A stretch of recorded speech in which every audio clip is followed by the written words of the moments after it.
first of all, let's talk to Christopher and Ben, who are joining us down the line. And it's great to have you on the show. And you look, may I say, extremely elegant, you two gentlemen, very dapper and very debonair. And I wonder whether people will be surprised to hear about you, that you both converted to Islam. How did that come about?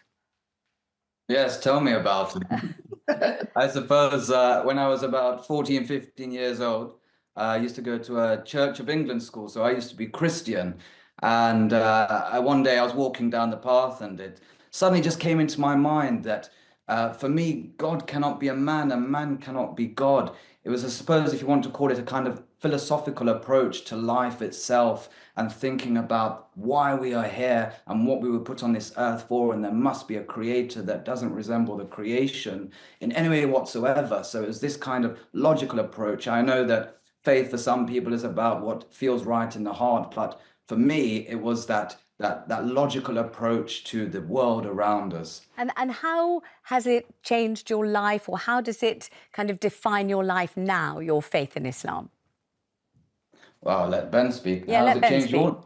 Oh, it's ever so tip top. It's the best thing that's ever happened to me, to be honest. You know, it's given me a lot of comfort in the heart. You know, I feel that my heart has become softer and soother, and I feel like I've become a better person.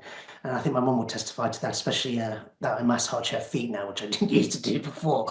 And you know, just thinking of other people, like wanting to do good and knowing and believing that there's more to life than just, you know, taxes and cars and, you know, suits, and you know, it's just that detachment from this reality, really. And are you now members of your local mosque, and are you part of your local community? And I know your influence is online with 500,000 followers, which is phenomenal. But are you now kind of part and parcel of your local community?